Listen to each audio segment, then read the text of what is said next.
Hi, I'm Don, and this here is Mr. Noodle, and Miss Becky's back there behind the camera, and Juju's running around here on the floor somewhere. Tonight, I thought I'd show you some miniatures from my aquatics collection.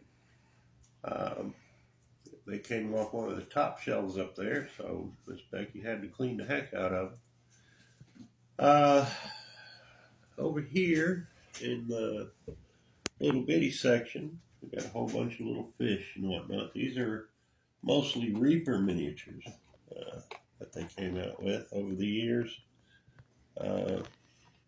Just every couple of years or so, they'd come up with a new bones collection, and every time they would, they'd put out a handful of new fish to put out there. Here we love the giant catfish. We've got a number of friends who catch them that size. And here we have sharks of all kind, including sharks walking up on the beach, sharks jumping out of the water, and even flying sharks, believe it or not. Here you got a giant walrus and a couple of walrus men. Back here we have some submarines, from a little 2-man all the way up to a party-sized one. Then here we have some of the more rare miniatures that companies put out. I don't remember exactly where she came from, but just love the fact that she's got a guy in her hand, or one of her hands.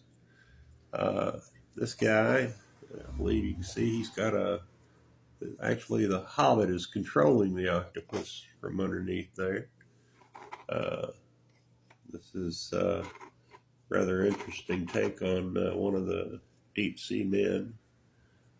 Deep ones for you Cthulhu guys out there. Over here, we have Charybdis, the whirlpool. You younger kids might remember her from Percy Jackson and the Lightning Thief. We have Tritons here.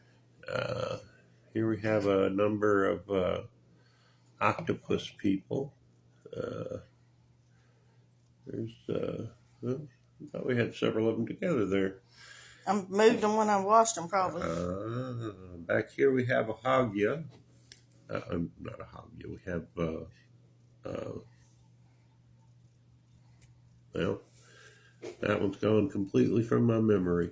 Anyway, these are highly psionic creatures that live in the deep dungeons and take over characters. Here is a golem made from the parts and pieces of a pirate ship. Here you see one of the large cannons. Here you have a lot smaller cannon. This is a harpoon with an anchor for use as a hook. Over here you have the pride of this little piece. That's a shipwreck, a pirate ship. Got a number of little pirate skeletons with the scabbards and the flintlocks. I intend to add to this one sooner or later. Over here we have some of the octopus or squids protected by snail shells. Up here we have the giant crabs. We start down here at the small size to be dangerous, and they work their way up to this gigantic monster up here. Then over this way we start with krakens.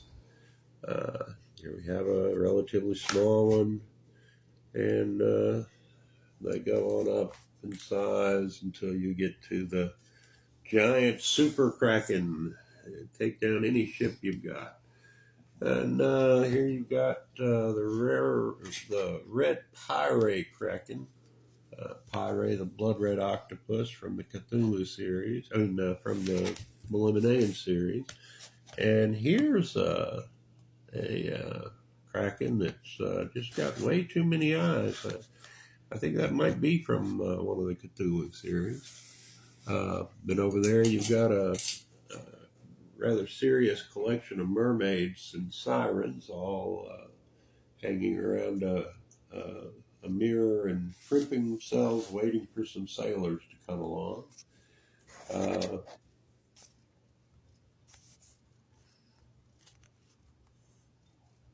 There we have a giant aquatic monster from the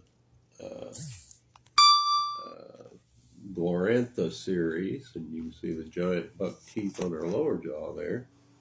And here we have I believe this is a mosasaur coming up out of the water to grab one of the pirates. Anyway, I collected these over the years, and thought you might enjoy seeing them. I believe Dijon Ketchett made the suggestion to bring these out and show you tonight, so you can all thank him for seeing these miniatures that put together as a collection are pretty rare. It took an awful long time to put together this many sea-based miniatures out of all the companies that are available.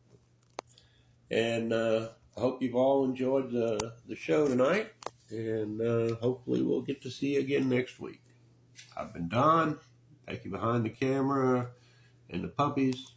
Wish you a good night.